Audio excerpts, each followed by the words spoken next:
성폭행 혐의 NCT 출신 테일, 징역 3년 6개월 불복, 대법원 간다. 특수준강간 혐의로 구속된 그룹 NCT 출신 테일이 항소심 결과에 불복, 대법원 판단을 요구한다. 27일 매일경제 스타투데이 취재 결과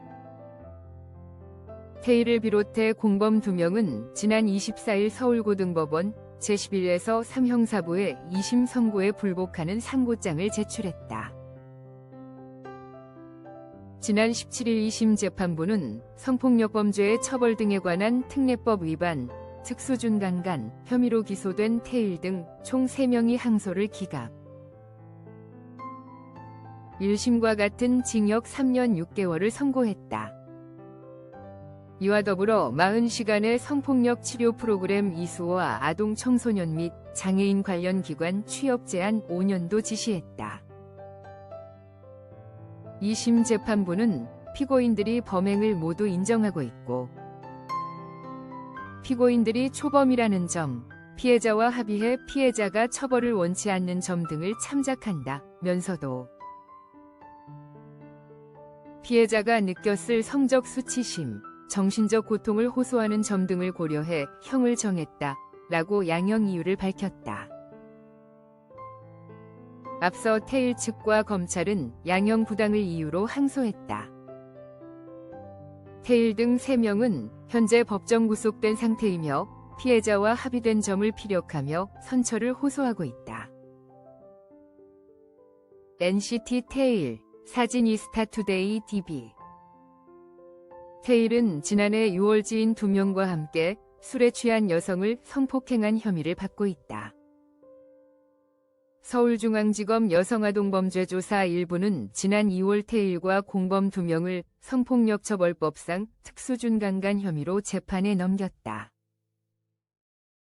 테일은 자신이 성범죄 혐의로 피소됐음에도 불구하고 이 사실을 숨기고 컴백 활동에 나섰다.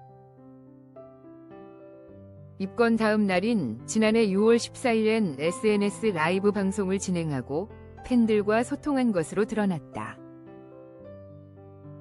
또 2달 뒤인 8월 NCT 127 데뷔 8주년 기념 팬미팅에 참석했다. 이후 그의 성범죄 사실이 알려지면서 논란이 일자 소속사는 8월 중순께 해당 사건을 처음 접했다며 그의 팀 탈퇴와 함께 전속계약 종료를 알렸다.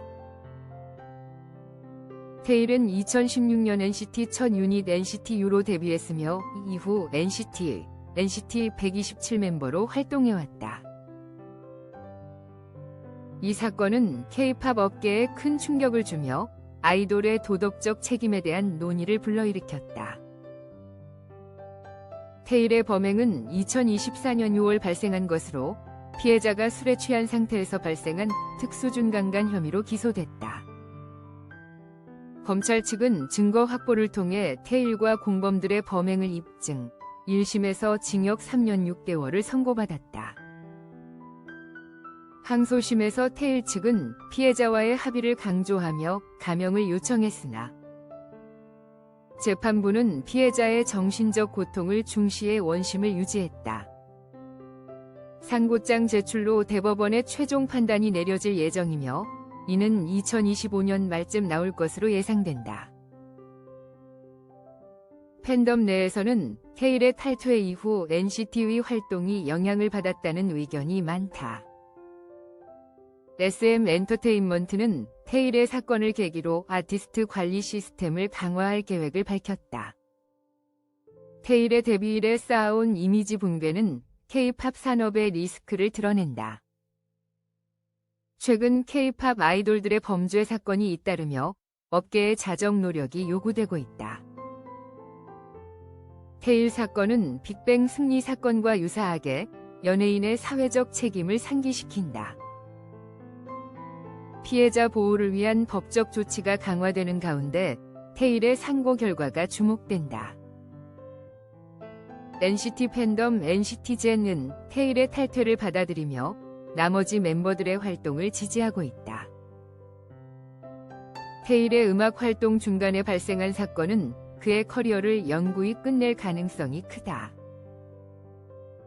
재판 과정에서 테일은 범행을 인정하며 반성을 표했으나 법원은 엄중한 판단을 내렸다. 공범 2명도 동일한 형량을 받았으며 함께 상고장을 제출했다. 이 사건은 성폭력 범죄의 심각성을 다시금 강조하는 사례로 기록될 전망이다. 테일의 미래는 대법원의 판결에 달려 있으며 업계 관계자들은 조용히 지켜보고 있다. SM은 테일과의 계약 종료 후 NCTV 재편성을 통해 활동을 이어가고 있다. 피해자의 회복을 바라는 목소리가 SNS에서 이어지고 있다.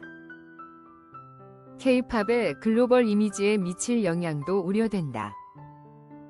테일 사건은 아티스트의 개인 행동이 그룹 전체에 미치는 파급력을 보여준다.